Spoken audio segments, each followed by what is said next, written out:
Hey folks, thanks for joining me for this episode from the EmbellishPod. If you got it here by chance, please take a moment to hit the subscribe button. Hopefully I can be found on any podcasting platform that exists, and if you can't find me on a platform, send me an email at embellishpod@gmail.com, and I'll try to get that taken care of. You can also find video versions of this podcast on YouTube. You can find all of my links on Instagram at EmbellishPod or TikTok with the same handle.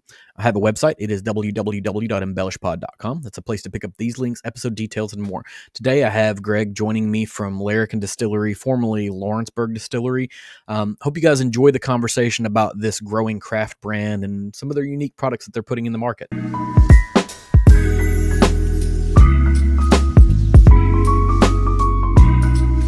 This morning, this afternoon, this evening, whenever you happen to be consuming this podcast or this video cast for that matter, I have Greg joining me from Larrikin Bourbon, formerly Lawrenceburg Bourbon, and I'll say that because I actually was able to visit you guys when y'all were still at Lawrenceburg. I have my little glass that's got the Lawrenceburg on it. I assume it's a collector's item now. And I've regretted every day since I did that visit because you guys had the 10x10 rye in the distillery that I absolutely loved, but I was at the end of my whiskey trip and I didn't have any more space, so I didn't buy a bottle and I've regretted it since then. But I got to see you guys unveil kind of the new branding at the Bourbon Festival this year with the giant inflatable kangaroo and the little squeezy things. Greg, if you would just kind of give us the long and short of Larrikin and sort of its evolution. Yeah, so John, thanks for having me on the EmbellishPod. Where I'm really pleased to be able to join you guys. So as you mentioned, we started life as a Lawrenceburg Bourbon Company, and that was always to us it was a terrific name. Lawrenceburg has a very long history, in the distilling industry. Obviously, Wild Turkey and Four Roses are there, but there's been any number of legendary distillers live there and distill there and all that sort of thing. That being said, the name itself, while we love being in the town and all that sort of stuff, didn't have any meaning to us, to me, to my wife, to our, to what we were trying to build. And it wasn't anything that we were really desperately wanting to change. But if something came along, we thought, we'll see.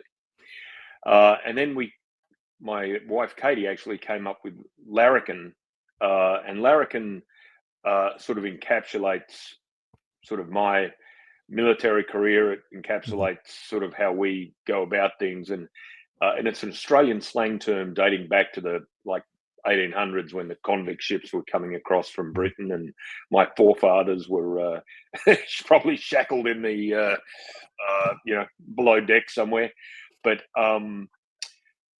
it means someone that doesn't follow the rules. They ask forgiveness. They do what they need to get done and ask forgiveness, but they do it with a smile.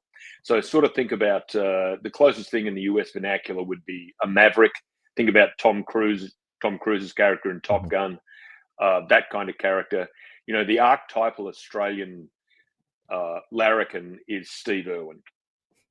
Nice. Crocodile hunter Steve Irwin. He did his own thing. Everyone said it was a dumb idea. He got around in his shorts and his khaki shirt. But he was the man. And but he did everything with a smile and a little impish grin. And that's kind of how we try and run things at Larrikin. We'll never know enough. We'll never have enough money, but we'll get it done. And that's sort of how we kind of roll. I like the definition, Steve Irwin, and you're exactly right. Starting off from kind of where he began to where that particular franchise exists. Somehow he captured the attention of Americans and all of the world, even to the point where now we all have a generational blood feud against stingrays, which I don't think that Steve Irwin would support. He would not support that. He'd be like, he's just probably not stingray doing stingray things. But we're still on that end of it. But there's a lot of different ways you could go on a rebrand from Lawrenceburg, and you could lean into bourbon, you could lean into Kentucky, you could lean into military heritage. What made you think, I want to dig into my Australian roots more than anything else. I mean, I know you said your wife, kind of brought it to you and said, "Hey, here's the thing." But at the end of the day, you guys, kind of settled on like, this is the direction we want to go. Was it conscious or is it just sort of work that way? No, that's a great question, John. No one's really asked that before. No, it was kind of just it just evolved that way. I mean, I had 20 plus years in the Navy, both here in the US and Australia, and we're very proud of our military. My wife's currently deployed with the US Navy, um, and we're very proud of that. And we employ more than half our little team is veterans, Marine Corps mainly. The Marines aren't super smart, but they can lift heavy things, kind of deal. Well, that's how we. That's why we have them in Right. production. They do a great job, but they're not going to split the atom anytime soon, which is what I always tell them. Mhm. It's just and I'm not being mean to them. That's just a little bit of internal Navy Marine Corps niggling. Um, but yeah, it just kind of evolved, and uh, we introduced the kangaroo into our logo, the fighting kangaroo, because Mhm. that's been long a symbol of Australian military, of Australia's sporting prowess for a very small country, population-wise small country, and Mhm. it just sort of happened more and more, and now at the distillery we've invented a cocktail. It's called the Irwin Eight. Mhm. um, we're just working on our gin program, our white spirits program now, Mhm. and that brand is called Fat Wombat. Um, and yeah, the Larrikin thing, the Australian roots, the Australian heritage has really become a very important part of what we do at Larrikin, and it's also a mindset or a way of going about things. It's Mhm. pretty scrappy. We try and Australia as a country in sports and in military and wars and things always bats above its weight, and that's Mhm. what we try and do at Larrikin. Is we might be little, but where we try and mix it up with the best of them out there, and we're not always going to come away unbloodied, but we're going to give it a shot. Yeah, and you're effectively describing some gritty entrepreneurialism, right? Which is Yep. kind of indicative of several different cultures, Australian being very specific here. And And the you've already US, mentioned, and yeah, there's a lot of there's parts of the U.S. where that's the case, and there's parts of the U.S. where it's not, right. but it's a Yes, yes, subculture yes. for us. Yeah. Um, you've already mentioned Steve Irwin as kind of an exemplar of this quality. Are there any other like Australian cultural figures or even American cultural figures that sort of kind of give you the grounding rod of this is the identity? Yeah, I mean, from an Australian perspective, and unfortunately, these folks won't really be known to US audiences, but Shane Warne, Hmm. if people want to Google him, he was a world champion Australian cricketer. Hmm. And he dated Elizabeth Hurley, the British actress, and Hmm. he was always in the tabloid papers for doing something, you know, stupid. But everybody loved him, and he was the first person to drop the f bomb in a interview on the ESPN, Australia's version of ESPN Hmm. kind of thing. Uh, now he died of cancer about 5 6 years ago, but he's a legend. In fact, the Melbourne Cricket Ground, which is the biggest sporting ground in Australia, holds 120,000 people or whatever. They renamed a whole grandstand, like one of Hmm. the stands. It's the Shane Warne stand now. So he's one of them. Then you look at someone like a Paul Hogan, who was Crocodile Dundee in the movies back in the Hmm. day. He's a former. He used to paint the Sydney Harbour Bridge, and then he became this world famous actor, producer, director guy. And I think he still lives in Los Angeles now. But that sort of character. I mean, from the US side of it, I mean, there's a lot. Sort of going back to the Tuskegee Airmen, to the just people.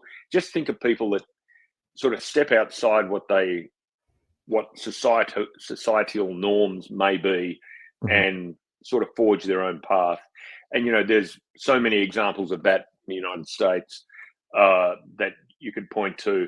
We have pictures on our wall in the distillery of people like Annie Oakley and Sammy Davis Jr. and just folks that sort of break the mold, I guess. Having a picture of Annie Oakley and Sammy Davis Jr., I'm not sure there's too many places that have both of those in the same location. That's not No. maybe not a museum. Maybe a museum is Yeah. kind of sitting in that. And still leaning in a little bit into your native land, right? So Australian single malt has kind of made its arrival in North America in the last handful of years, and your name pays homage to your Australian heritage.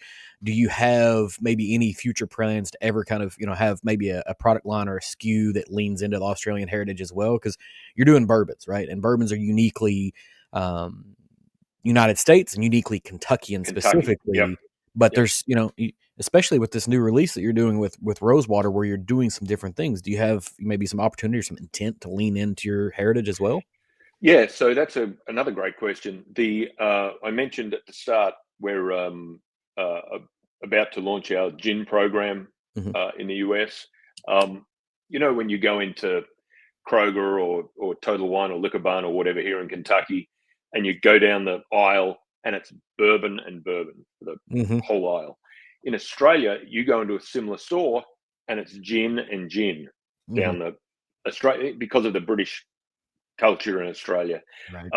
Australians drink a lot of gin. I love gin. It was the first thing I ever distilled.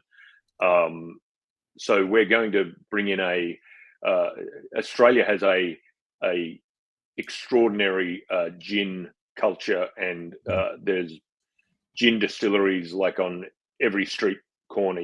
They pop up like moles, and but they make some amazing stuff. But they use Australian botanicals, and that's what we're going to introduce with Fat Wombat. So literally yesterday, we're working on our what's called an Australian classic gin, which is citrusy, oranges, lemons, that sort of thing.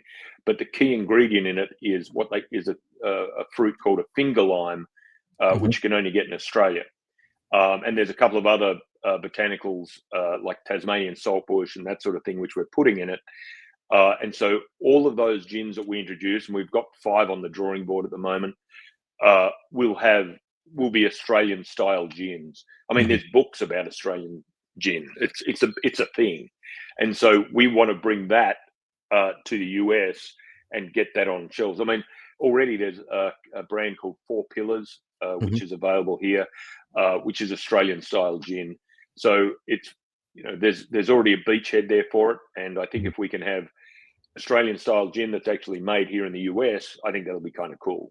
Yeah. And definitely. And that answers a question I was going to ask is, a lot of times as distilleries sort of ramp up, they start with white spirits first because those are the easiest to get to, and it's a way to generate a revenue stream. And bringing your gin line along after you've done bourbon is right. counter to most people. But I guess what you just described to me is now you're giving gin far more reverence than most places do. Right? They're viewing it as a cash cow. You're viewing it as a legitimate product line, a legitimate flavor profile that you're sort of chasing down, which. Speaks to your culture and speaks to your heritage, and that's fantastic.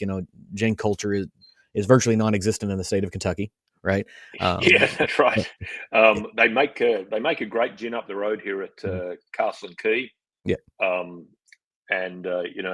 So there is an appetite for it, but we have people come in now. When we bring stuff off the still and we'll let folks try it at the distillery, and people are like, "Oh, I've never had gin before." And I'm like, how is that possible? and they seem to like it. So who knows? Yeah, It'll be the worst idea ever, but I'm hoping it's not. I don't think so, because I have heard a lot more folks mentioning gin in the last 12 months, 24 months or so.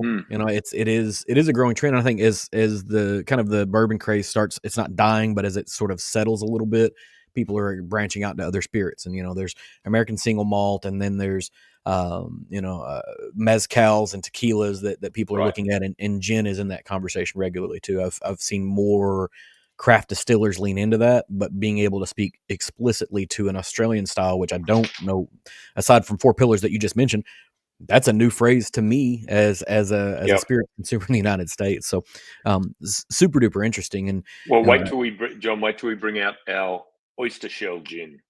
oyster shell gin. Yep. You shuck the oysters, Hmm. get the shells while they're still briny and stuff, and you just drop them in the pot and you cook Hmm. the the gin or the first cook with the oysters actually in the pot. And people have been doing it in Australia for a long time, and Hmm. we just have to find the good fresh oysters. And Kentucky's not a big No, seafood state. you're a little far removed from coastal culture, right? The Yeah, ability so to we're get going to access probably to have to those fly quickly. them in from Hmm. Maine or somewhere, wherever they do oysters here. And but we're going to do that, and it's briny. Hmm. It's great in a Bloody Mary or something like Hmm. that. And yeah, so that's going to be something a little bit. People won't know what to make of it, I'm sure. No, yeah, it'll definitely be a new thing. You know, there's a few folks. I think what Tamworth has done some unique things in their Right. distilling. So this is in that vein for sure. Kind of exploring a little bit further into your specific background, you being uniquely international, and the fact that you already mentioned, like you spent some time in both the Australian Navy and the U.S. Hmm. Navy. How does that happen, right? Like as a Yeah. person who's grown up in the United States, I don't hear too often of people who've done both. You know. Yeah, so it's a very long story, but the short and sharp of it is I spent about 12 years in the Royal Australian Navy, um, uh, and then I was recruited into the US Navy after, gosh, that would have been 2005. I can't remember. But anyhow, I deployed what they call a third country deployment with the US Marines. Into, I guess that was Iraq in '03, Mhm. and things sort of snowballed from there. And a third country deployment means I'm still in Australian uniform and everything, but Mhm. I'm under US command in the US command structure. So I did that, came back. I was getting ready to retire after too many trips overseas to places you don't necessarily want to go to. Mhm. And I actually think I had retired, and I was working in DC, actually on Capitol Hill, for the vice chairman of the Armed Services Committee in the House, and I was approached at a barbecue. Literally, it only happens in DC Mhm. uh, to potentially move into the U.S. Navy, and I said no. I'm not doing that. I'm retired or retiring, and I'm kind of done with all that business. Anyhow, I get a phone call about, I don't know, 3 or 4 days later from this guy. I think he was a captain then, but or he might have been a 1 star. Anyhow, his name was Ken Braithwaite. He went on to become the Navy Secretary in Mhm. the first Trump administration. And he's like, Greg, this other admiral, a 3 star, has told me that we're bringing you into the U.S. Navy. And I said, no, sir, I don't think that's right. He must be a little bit confused. And he said, well, he's a 3 star admiral, so he's got to Mhm. be right. And so that's how the conversation started. Mhm. I was told that I wouldn't need to deploy anymore, which was fine with me, but they just wanted me to train their guys and stuff like that, help train their guys Mhm. for deployments. And so, okay, I did it. I got sworn in. I was given my citizenship, all this sort of stuff. And I don't know, 10 weeks later, I'm back in Afghanistan. And I remember texting Ken, Admiral Braithwaite, from the tarmac at Dover Air Force Base, and I was the only passenger on this huge, God, what's that plane called? The big one. Mine's just gone blank. Mhm. Anyhow, I'm the only passenger on this huge aircraft that was full of stuff, just no people.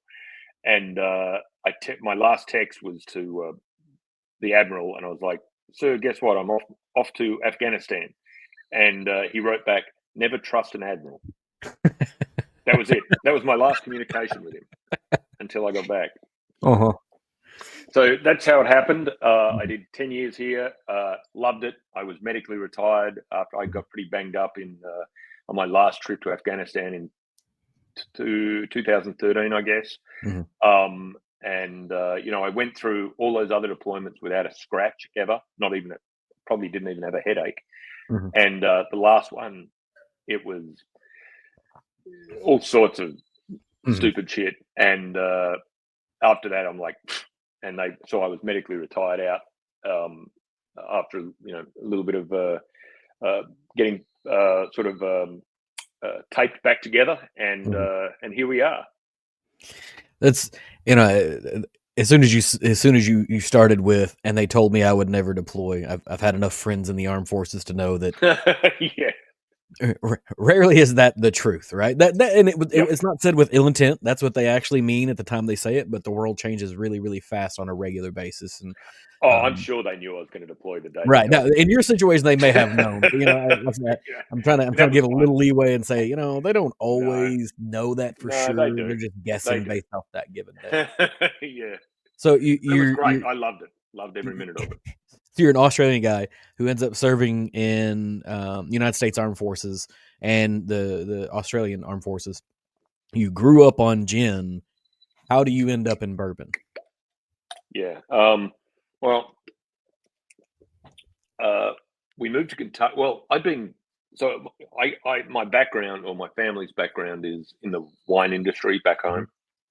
So I grew up around winemaking and all that sort of thing from the time I was, over the walk. So I understood the whole premise behind making booze of some sort. So that's always been in the blood. And, my brother now is the wine guy back home. And I joined the military. Back in the day, it used to be this is a very British thing. The eldest son would take on the farm or the family business, and the other one would join the priesthood or the military. And I don't think I was ever really cut out for the whole priesthood thing. So I joined the military because I hate farming. So I can't. I'm just the worst farmer ever. I actually quite enjoy sitting on a tractor, but I'm a terrible farmer. And so, we just did that. I was in Florida for a time, down in Tampa, and I started helping out a guy that had a distillery down there. I wasn't allowed to go to work for a while because of injuries and stuff, and so I was helping him out at his distillery. It was more of a touristy kind of place, making rum. But they closed down in winter, and he was a very experimental guy. He'd try different things and all that sort of stuff. And literally, he threw me the keys and said, do whatever you want for the next 3 months. We're going up north, wherever the hell they went for winter. And so that's when we started. That was 10 years ago. And that's when we started making bourbon in, like, seriously getting into it. He obviously helped a lot. And so I would consider most of the stuff that we did down there as a collaboration with those. They went bankrupt, 9 years ago, but or they closed. I think they went bankrupt. Anyhow, I would consider all of the stuff we did down there, which includes our high wheat rye, which is our single barrel rye, and a couple of other ththings, as collaborations with those guys. But that was one of the reasons, you mentioned about how a lot of distilleries would start it with white spirits to pay the bills for a while. We didn't have to do that because I never intended to have a brand like this when we were doing that back in the day. It was just, I enjoyed doing it. I saw it as a bit of an investment that I could maybe, move on to another small, because we weren't only doing like 50 barrels at any one thing, maybe less, 25, 20. And so I saw it more as a hobby kind of deal, but also an investment of time and sweat equity, and making some whiskey that I could potentially, put up for 5 years and sell it onto a craft distiller or craft distillery. But then we happened to come up to Kentucky for I did a bit of work up here for a few months, and I just fell in love with Kentucky, and we just loved it. We had a small, little tiny farm out just out of Lexington, and we were like, well, screw it, let's just move here. So we'll move to Kentucky. So we moved to Kentucky, little farm, all that sort of stuff. And there's really only two things to do in Kentucky that I wanted to be involved with. One is horses, and one is bourbon. I'm scared of horses, so I really only had one choice, and that was Mhm. bourbon. So those barrels that we had setting up all of a sudden became a means, and another means to an end for us, and it was, it wasn't 100% wasn't planned, but it worked out, Mhm. and we released our very first 4 barrels under the Lawrenceburg label back when we started, and we took a little tiny old dress shop on Main Street in Lawrenceburg, which was we turned into a tasting room. We went and got our licenses and did all that stuff, and I had zero clue what I was doing, zero. But I got a lot of help from industry people around here, and that's the one thing about the bourbon industry is I don't care if they're at Four Roses or Wild Turkey or down at the smallest craft distillery, down at Glens Creek or somewhere. People will help you out, Mhm.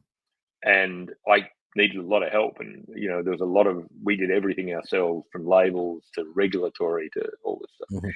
So we had our first release, and we did 4 barrels, which I thought would last me months. That was the plan, and we sold it all out in less than 24 hours. Mhm. And I'm like, gosh, this bourbon business is fantastic. I'm just going to, release 4 barrels a week and sell them all out, and that'll be great. Mhm. Well, obviously, it's not like that, but it gave us a taste for it. People loved Mhm. our first single barrels that we put out, which were a single barrel rye and our single barrel bourbon. They were 5 years old at the time, I think. And those same whiskies now are coming up to the 8, and some are even 9 years now. Mhm. So yeah, that we dipped our beak that way, and then just gradually over the last year and a half, we purchased an old tractor repair and sales shop, Mhm. which was right next. It's right next door to Wild Turkey. If anyone's been out to Wild Turkey, we're 500 yards from driveway to driveway, Mhm. um, on the same road, on the sales road there. So we're in a great spot, and we took probably 6 months or so converting that farm machinery Mhm. place into what is now Larrikin Distillery. And yeah, it's been a bit of a labour of love, and sometimes I'm less in love with it than other days. But but it's been really great, and the amount of support we've got from the community and from the bourbon industry, from the industry has been fantastic. So you mentioned in there having a wine background, and Mm. as I'm kind of digging through your research and kind of understanding what you guys have been doing in the past, you've mentioned using French oak as opposed to American oak. Hmm. And I guess my immediate thought, and maybe I'm wrong on this, is that maybe your wine background helps influence your approach to wood in a way that you didn't come at it directly from bourbon, you came at it from wine, and so there's a whole lot Yep. more wood that's available to you. Um, what is your preference for French oak? Because I know what my preference is, but what is your preference for French oak versus white oak? Um, so I'll be totally honest. The reason we started with French oak in the beginning was that's what I could get, because Mhm. my father has been buying uh, barrels from the same guy in I think it's in Marseille or somewhere, for 50 years, Mhm. and I didn't know where to get barrels from. So when Dad did his barrel order, I just got him to do a container for me, and they Mhm. turned up. And one of my friends she was at Woodford at the time, uh, came to see it when all the barrels got delivered and everything, and she's like, "Greg, these are French oak. You can't make bourbon in French oak." And I was like, "What? What are you talking about? Oh my god, this is terrible!" And she could see how upset I was. She was like, "Oh, I'm only kidding. Fuck you, bitch." So, um, yeah, Mhm. but as a result of that, that's become part of. We only do our bourbons. We don't do our whiskies and not all of them, because French oak's expensive. Yeah. Um, I just think it, and I don't have any scientific insight onto this, but I just think uh, it softens what is otherwise could be seen as. So I guess the thing I think that French oak does for us is Mhm. we don't release anything that will burn you as you swallow it. It can Mhm. have a lot of warmth in the mouth, a lot of tingle, heat, whatever. spice, but I don't want anything that's going to burn and give me heartburn when I'm nosing it in the glass, kind of deal. And I think, and I attribute it to it in some respects, the French oak helps with that. I think it softens the whiskey a little bit. I think it takes off some of the edges, and it gives it a great color as well. We char most of ours, or I think nearly all of our barrels are 4, 3.5, 4.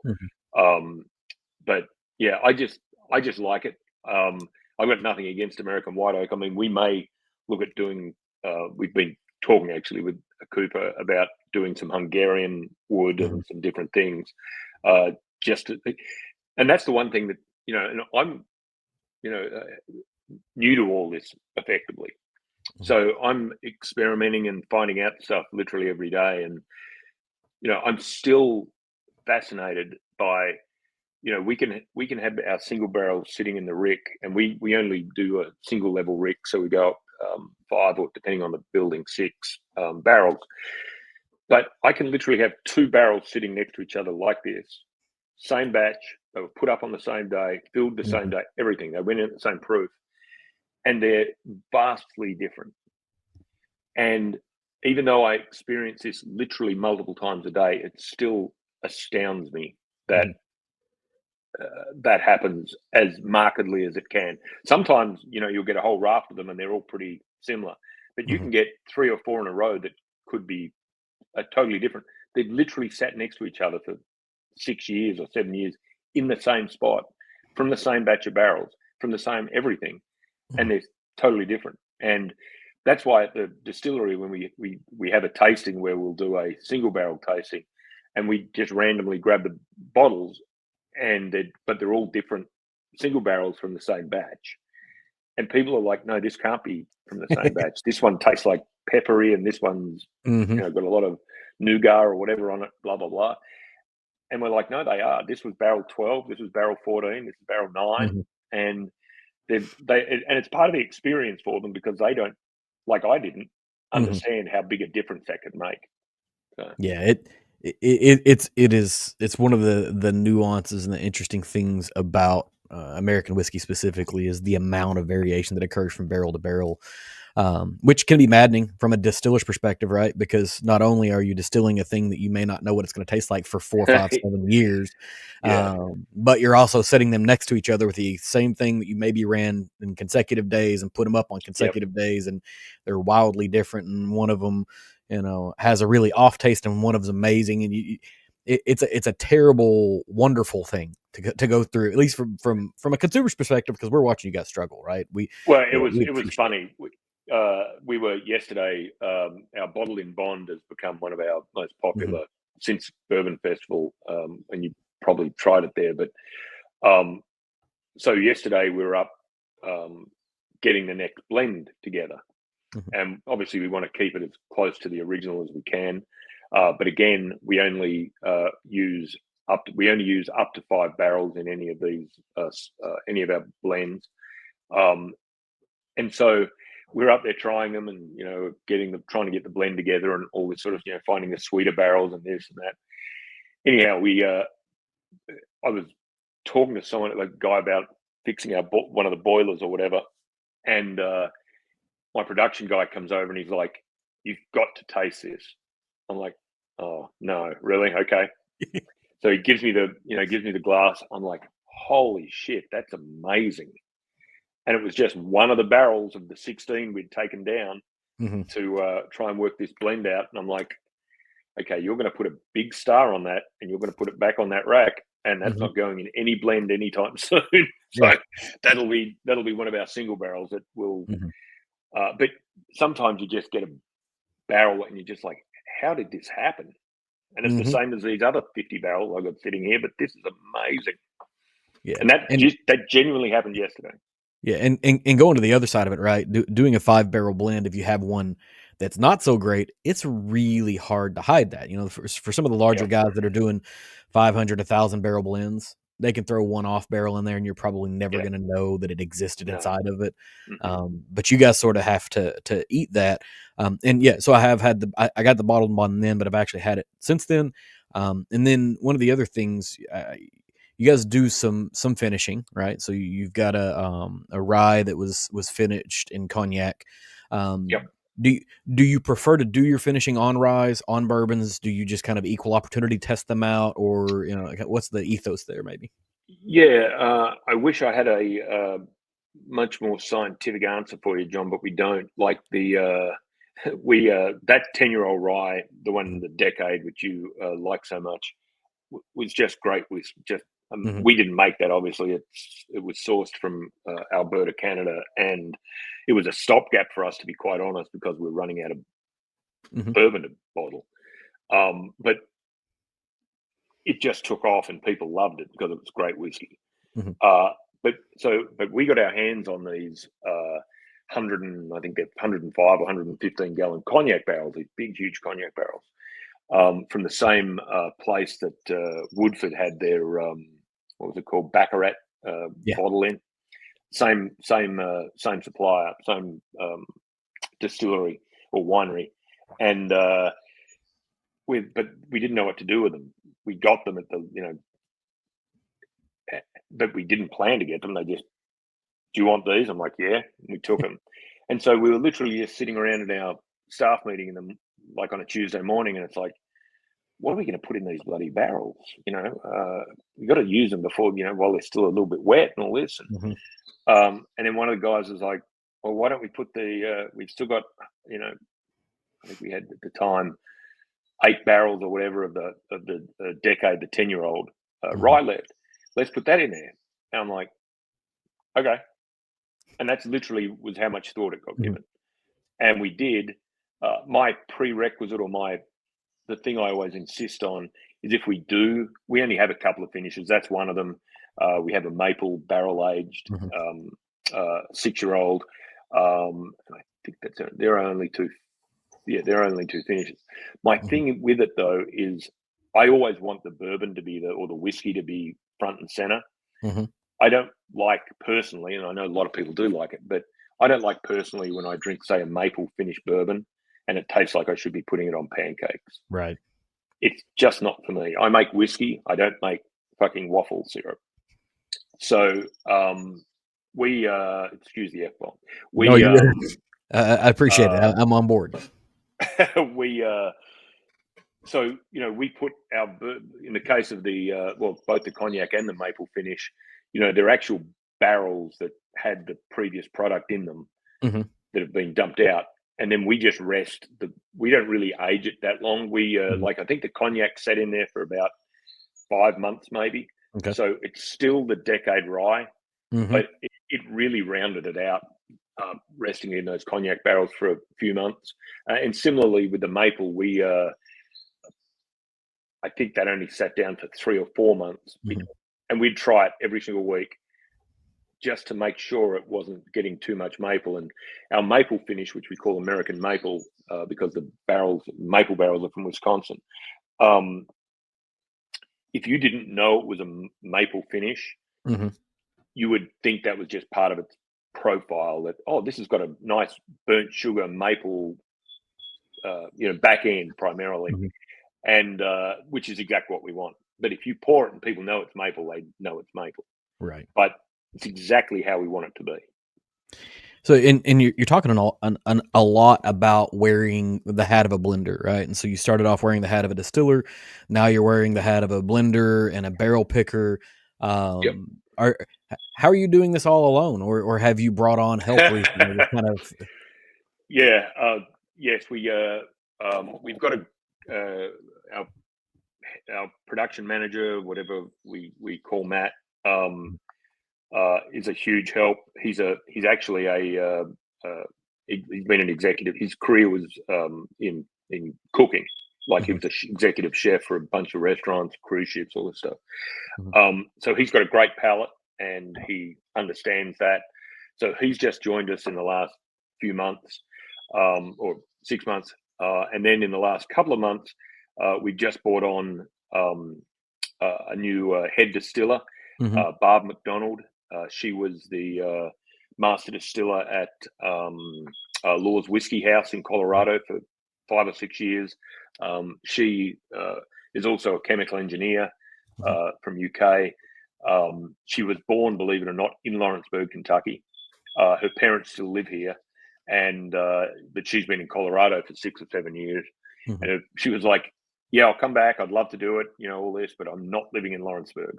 I'm like, "You can live wherever you want, Barb. I don't give a shit." So she's been amazing. Oh, and she loves gin as well. She's a big gin person. Mm-hmm. So now that Barb's on board with us, she's bringing a different level of, I guess, professionalism, or what's another word for it? Uh, she's being an engineer. She's very organized like that. Very process oriented. Process oriented. That's a good, yeah. And so, up until now, we've been, approaching our whiskey making and bourbon in the Larrikin way. Mm-hmm. We get it done, and it's not very scientific, and I just know what I like to put in a glass, and that's Mm-hmm. what we make. Can I tell you much more about it? No. Barb can. Mm-hmm. And now that she's here, we've got a much better process for knowing where our barrels are and knowing what barrels what. We had a tracking system, and she was just like, "This is not happening anymore." And I'm like, "Oh, I thought it was working pretty well. We found everything." But no, she's come in and streamed. I tell you, it's way easier. And but what my intent is that Barb, when she's got everything how she wants, we need it, is she'll take basically over the bulk of the distilling side of it, and I'm going to move more into what I really enjoy, which is the blending and picking the single barrels and all that sort of stuff. It's a lot less work too. So yeah, you get to do the more fun parts, and it's exactly. not always fun, right? Like whiskey fans immediately assume being able to be a part of a blending and tasting team would be amazing, but when you're doing that 5 days a week, right? It is still far better than a lot of jobs out there, but it can get tedious after a while, just like any job can. And bringing in a process-oriented person, it doesn't change the outcome. It just changes how easy it is to get to the outcome, right? You're streamlining and making yourself more efficient. Right. So, case in point, when we're doing the new blend for the bottled in bond, up until now, our barrels are, in their racks, and I would literally go, or Matt, after when he joined, we'd literally go and either, depending on where they were, drill into the barrel head, or we'd thief out, put it in little beakers, and we'd just start playing around with it. And we'd literally write 1, 2, 3, 4, 5, 6 with chalk and put that on the bottle. Now, all 16 barrels come down. They're all laid out. They've all got tasting notes on them. I'm like, holy crap, this is great. So, and the great thing was yesterday, because I was tied up doing a bunch of construction stuff, the guys were doing it and went through because going through 16 barrels takes you all day. Right. Because you've got to have, we'll generally do 4 or 6, take a break because the palate just goes. Yeah. Then we'll do another 4 or 6 and so on. And, but it was great yesterday. They pared it down to like 5, I think, that we thought would work. And I was just able to waltz up and go, that one, that one, that one, and that one. It was fantastic. So I did even less work yesterday. So, and you've mentioned the bottle and bond a number of times, right? So we haven't spent a bunch of time talking about the final products that are going into the bottle. So probably a good time for us to pivot to that, right? So tell me about your bottle and bond a little bit. So this is how does the camera work? Oh, there it is. So this is our bottled in bond, 100 proof, obviously. It's 8 years old. We always put our mash bill on our bottles. That comes out of the wine background as well, where, you'd always put the products on the bottles. And this is our standard. Most of our whiskeys are 75, 21, 4. I like a little bit of rye spice in my personal pours. This is what I drink at home generally. And the great thing with blending that, the first batch we did of it was 3 barrels, and then the second couple have been 5, just to get it right. But the beauty of blending it is most of these 8-year-olds are pretty darn good. Like, we'll get a couple that don't, pass the muster. But, if we get let's say I'm going through 10 barrels or 20 barrels, let's say, to pick single barrels, right? Probably 3 or 4 in that 20 will make it to the single barrel program. The rest aren't bad, but they're just either too hot. And I mentioned we won't release anything that is going to burn you, or they might be a bit bland, or they've just got too much wood, or whatever it is. So they get set aside, and that's the whiskey we use when we're making this. And what the beauty of it is you can get, you'll find 3 or 4 or 5 barrels that have very different characteristics. They're fundamentally great whiskey, because you put good in, you get good out. You put shit in, you get shit out. So they're fundamentally terrific whiskey. But then when you pair them and you blend them together, you get insanely good bourbon. And I'd never blended bourbon before, never blended whiskey before. So it was a bit of trial and error for us. But it's amazing how what you can create with good base product, and then you blend them together. Even when we're doing tastings, right, out of the 16 barrels, you have little bits left in your glass, and it's entirely unscientific, and we just pour them all together, and you give it a swirl, and you're like, this is really good now, and that's how we were doing up until yesterday, pretty much. But yeah, it's really exciting what you can create with a blend. But when we do a blend, they're all the same mash bill. They come out of the same batch. They're the same barrels. We don't, pull barrels from here and barrels from here and different mash bill. That's just not our thing. But yeah, it's exciting. It's fun to do. And then when people drink it, they're going, "Oh, this is great. This might be the best thing you make," and blah blah blah.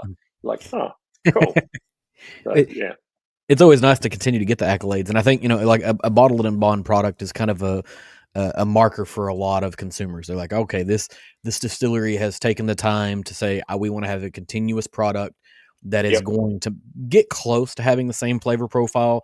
I mean, it's gonna move up and down. There's gonna be some drift over time, because that's just what happens. I mean, you get what you get, but you're not sort of, as a producer, now you're not victim to, do you have a bunch of good single barrels that you can sell and a couple that are not so good and you got to wait them out? You can create a situation where the sum of the parts is greater than the individual parts, right? Because you're creating a recipe, you're creating like any good dish at a restaurant, the final meal is far better than the individual components along the way, because they come in at the right time, they have the right flavor profiles, they match together, and they make something that's very unique. But unless you're eating oysters, love oysters.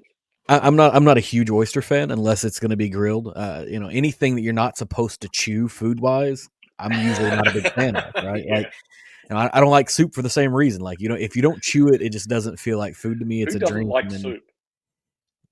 But this is the discussion, and it's been a discussion in my household for 17 years. My wife, my children love soup. I'm not a big soup fan because it's just, my father-in-law doesn't like lettuce, and I'm like, how can you not like lettuce? I can see how you like. I can see how you wouldn't necessarily like it. I would be curious for a person who hates it. Like, that's a weird thing. But if it's on a sandwich, he pulls it off. Yeah, it's just crunchy water with a little bit of grass. Yeah, that's right. That's the only water I get mostly.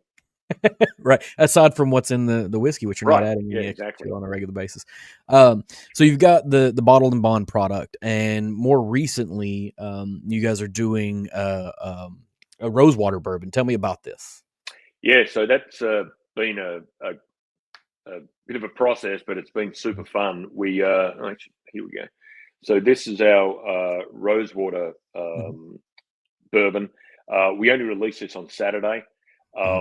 In time for the Kentucky Derby, and you can get it at Kroger stores and things like that with their Derby promotions. It's 86 proof. It's obviously non-chill filtered, like all of our stuff. And you'll see there it says it's distilled in a brewery. What does it say? Distillery brewed rosewater. So what that means, it's proofed with distillery brewed rosewater. And so what that means is, this isn't a finished whiskey. It's proofed down. So it came out at around 120, I guess, when it came out of the barrel. And we then proofed it with effectively rosewater tea, rose tea. So think about it. What we do is we get a big pot. It used to be a 10-gallon pot, but that was too heavy for me to lift. So we got a 5-gallon pot, and we get a muslin bag, and create effectively a big tea bag. We put rose petals in it. The first batch we did, we used fresh rose petals, and the result was tea that was a bit too earthy because it had more natural. It was great. I really liked it, but some folks thought it was a bit earthy, which was understandable. The second version, which we have now, is we use dehydrated rose petals or dried rose petals, and that's taken that green, earthy thing out of the mix. And so we put the tea bag in with the rose petals. We bring that up to about 180 degrees.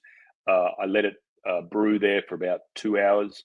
We take probably a little longer than that. I think we did maybe 3.5 hours this time. Take the tea bag out, and then let the liquid cool. And then we genuinely just take it up, and the proofing process.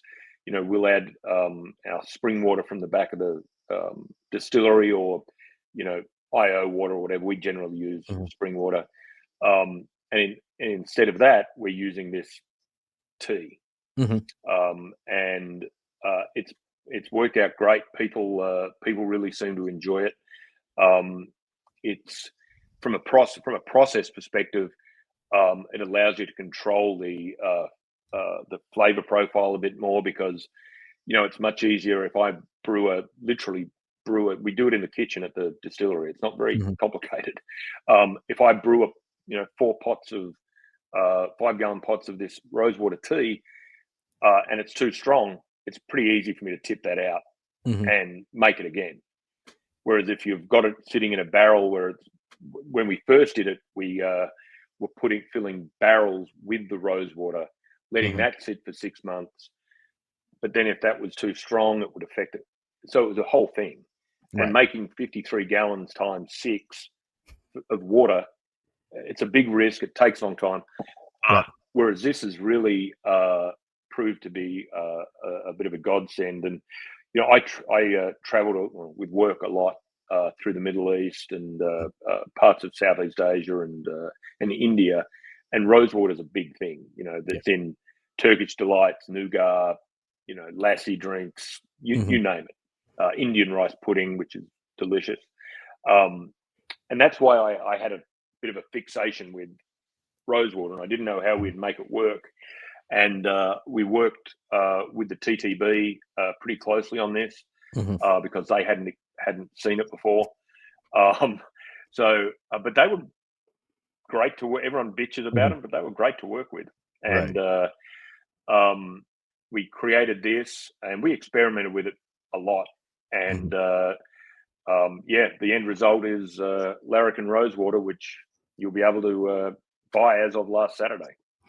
Yeah, and it's a uniquely fantastic pour, and rosewater is one of those things. At least stateside, people that are probably more familiar with it are going to come from like a skincare, hair care, like not so many culinary applications. It's more in aroma and how you're going to add it into other things. But you already covered the how you got there, like how you get this idea, because it's not a common idea at this level, at least proofing down with something like this.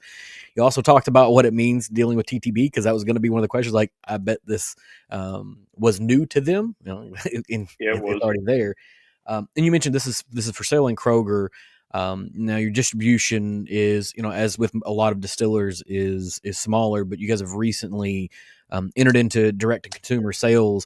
Does this particular one go into direct to consumer, or does that just stay with maybe your core products and your more? No, this is we have I think we've got 6 SKUs or 7 SKUs, including our bourbon cream, our maple bourbon cream. No, they're all available now. We only launched our direct to consumer, and I think we can ship direct to 46 states now.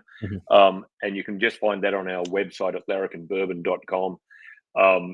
And the great thing is the people that do our shipping, a lot of when not bourbon, but anything, they'll jack up the shipping to, make some money. They don't make their money off shipping. They, I Mhm. think shipping 6 bottles is like $12 or Wow. $15 or something. Um, might not even be that much. I'll have to check, but it's really cost effective. They ship I think if the order gets in by 1, they ship same day. If not, it goes out the next day, and it comes from DC. So um, we just ship product up there. They have all our SKUs on their in their warehouse, and but you just do it all through our website. So just larrikinbourbon.com, and you'll find it and get it delivered straight to your door. It's the greatest invention ever. It Um, it really is, and it took way too long for the United States to get on board with that, right? Because the rest of the world was yeah, shipping wine everywhere, and specifically this state. This state was way, way behind, even when it hit, the United States. I right. remember in the early 2000s trying to ship wine from California to the state of Kentucky because, our wine selection is not super great, and it was you had to find a few websites that didn't know that it was illegal to do yet, right? Like when they would Right. Yeah. ship to you, you could find a handful of them, but it wasn't very Yeah. many. And then they'd be like, "Oh, we just found out that's illegal. We can't do it anymore." So DTC is great. It opens up avenues for a lot of smaller producers like you guys, and gives you Yep. kind of a broader audience for people to purchase from because the appeal of Rosewater is probably going to be like a niche community. And if you're trying to sell Hmm. just to the state of Kentucky, it's a lot harder than say you want to find your niche audience in the United States. It's a much broader Right. opportunity that exists Absolutely. there. And something I didn't even think about Mhm. when we launched it, and as I say, it's only been a couple of weeks. I was literally in the distillery last Saturday when we launched Rosewater. Mhm. Some guy, and we had little things saying, we have direct to consumer shipping. I was talking to him, and he's literally on it, or one of his friends. He's on Yeah, his phone ordering 6 bottles of Rosewater to while be you're sent talking to to his it. house in California while I'm talking to him. Yeah, And he's like, "Well, I'm not checking a bag. I'm here with work. I'm, right. and it'll be there before he gets home." It So makes a huge difference because I travel for work and I would like to pick things up, and sometimes you can't. And I don't check a bag. I never ever ever check a bag because I oh like god, having no. clothes where I'm going. Like I want to make sure Yeah, that I still really. have all my things. So Yeah, it's a go ahead. it's been great for us so far, and we only put limited products on there to start with, and then we Mhm, were getting people calling up saying, "I'm trying to order this, I'm trying to order that. Why isn't mhm. it on the list?" So Right. now we have everything that we sell is on that list. Yeah, and kind of leaning into the fall. You guys were at the Bourbon Fest. Everybody shows up to Kentucky and they just buy bottles on bottles and bottles, and maybe they are flying with it, but they run into the wall of what they can purchase, and Yep, being able to say, okay, cool, I can pick up Greg's stuff from his website and not have to worry about squeezing it into my suitcase and it yep, breaking and TSA confiscating it because they thought they might want to have some whiskey that day. You never know what's going to happen whenever you travel. yep. Been down that path before. So I know we're pushing up on time, and I don't want to take any more than his opportunity. So um, as you think about kind of where you've gotten to with Larrikin, um, if you knew what it was going to take to get to where you are now, when you Yeah. started, would you have done it? Yes is the short answer. Hmm. I love it. Hmm. As you said a bit earlier, there's worse jobs in the world. Um, if I got to tell you, if I didn't have to deal with um, local government Hmm. and government writ large and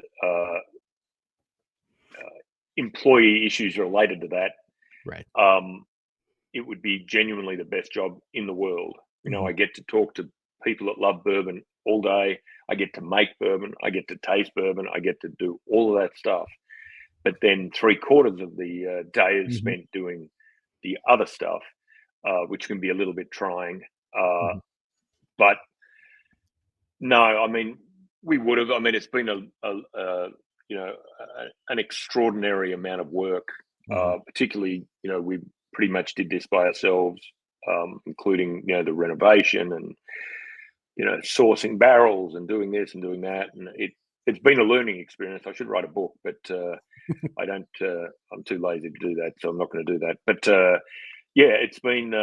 it's been an experience. I've loved it. So many people have helped us out along the way, be they, people that like our bourbon or just want to see us succeed, which has been extraordinary. And, be they, customers, friends, industry people, whatever. It's been fantastic. And but yeah, it's a lot more expensive than you think it's going to be, and everything takes 5 times longer than you think it's going to, and it's 3 times more frustrating than you expect it's going to. The actual operational part's fantastic. It's all the other stuff. It's all the extra bits and pieces, and for not wanting to have to deal with the government, you entered one of the most regulatory dense industries that there are. Like whether it be farming, whether it be alcohol production or manufacturing, all 3 of those have all kinds of regulations, and you found a unique way to get right in the middle of all of that, have to deal with those kinds of and points. it's true. We've leaned on the KDA, Kentucky Distillers Association, a lot for help and advice and navigating the between the buoys, as they would say, and that's been fantastic. I mean, we just actually were admitted as the 56th member of the Kentucky Bourbon Trail about a month ago. So now it's in Anderson County. The members of the Bourbon Trail are us and a couple of little distilleries you probably know, Wild Turkey and Four Roses, I think they're called, up the road. Heard of them before. Yeah, so we give them a lot of business. People come and see us. We send everyone up there. I'm sure everybody loves sharing with each other, and I mean, a wonderful thing like the Bourbon Trail brings people maybe to Wild Turkey that will stop in to see you, and they'll bring people to see you that'll stop in at Wild Turkey, and it's a great way to trade customers. I have to tell you this, John. I was this is a couple of months ago now, standing in the distillery, and some lady came in, and one of our guests, and she's like, "Oh, Jimmy sent us." I'm like, "Do I know you?" Kind of. I didn't say this, but I'm like, "Do I know you, Jimmy? Who you? What are you talking about?" And I sort of looked at her. And I'm like, "Oh, Jimmy who?" And she looked at me and she's like, "Jimmy Russell." And I was like, "Oh." So when Jimmy's sitting out the front at Wild Turkey, he sends people all day to our distillery. It's Jimmy Russell sending people. Right. Like the godfather of bourbon in Kentucky. You don't need a stronger vote of confidence than that, right? But, I've never, I have met Jimmy, but he wouldn't know me from a bar of soap. But the fact that this guy, who's the doyen of the bourbon industry, is sitting 500 yards up the road, signing bottles and then sending them to people to us, tells you everything you need to know about him, but also about the industry writ large. But it also says something about you too, right? Because at the end of the day, the Russell legacy is really important. His reputation has always been important to him, and making sure that he's doing the right thing for consumers and creating the right things. He's not going to send people to you if you're making a shit product. Like this, he's not going to mention it. And so there's a vote of confidence that exists in there coming from an industry giant that you should absolutely put that pin on your shirt and wear that around everywhere you go. I might put it on the side of the building, say Jimmy Russell said to come. You can put a sign out at the road. Maybe you just need to put Jimmy, right? Because I don't know how last name rights go and dealing with the turkey brand. They put it on bottles. You might. Maybe I'll just write Jimmy R. There you go. That you got to sneak that in, because at the end of the day, there's also a parent company that's involved with Wild Turkey. That's a whole other conversation. I'll get one of those big, those big, the little inflatables, car dealer. People, like a car salesman. That would be phenomenal. I mean, honestly, you could maybe make a kangaroo version of that, right? And get you. We've got one. Yeah, we have a. You'll certainly see it at the Bourbon Fest this year. It's a 16-foot inflatable yellow kangaroo. I was standing right next to it when you inflated that thing, because I got the email that was like, "Hey, we're doing a thing," and so I went over and I was there for the entire thing, and I did notice a handful of booths around you were less than impressed with the thing, right? I know, but you did things your way. At the end of the day, you the Larrikin way, Larrikin spirit, right? Yep. Cool. By the end, they didn't mind it because people were coming up and taking photos with it, and then wandering over to the booth. Exactly, so, it got them into because it did swarm. Like when that thing went up, there was a swarm of folks that just entered the area, and a rising tide raises all boats, and so everybody showed up, and they're not going to stand in a 500 person line, so they'll shift over to the next booth and wait. So Yeah, That was great. we're at time, and I know you have things to do, and I really, really appreciate the opportunity to talk to you. This is a phenomenal conversation. I made it through about a third of my questions, and so we're going to have to do this Sorry again about that. sometime in the future. But once again, like anytime. time is a thing you can't make more of, and you gave me some, so I'm greatly appreciative. Well, John, we really enjoyed it, and if any of the EmbellishPod folks come to visit, ask if I'm there, and if I'm there, I'd be very happy to come out and say hello. For sure, for sure. Oh, and I'm on. If anyone's on Instagram, because I've got like 8 followers, I'm at Larrikin Distiller, and the distillery is, which I should mention, is Larrikin Bourbon. Yeah, we'll make sure both of those are in the show notes, and we'll tag you in anything that goes out. So, like I said, thank you so much, John. Thank you, an absolute pleasure. Talk to you next time. Okay.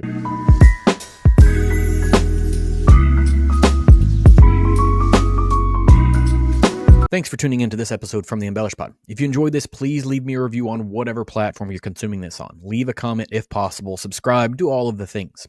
Hit me up on social media on TikTok or Instagram using EmbellishPod and give me a follow so you can keep up with what's going on here in any future episodes. I can be found at www.embellishpod.com with all of my links, accounts, contact details, and more. Thanks for stopping by.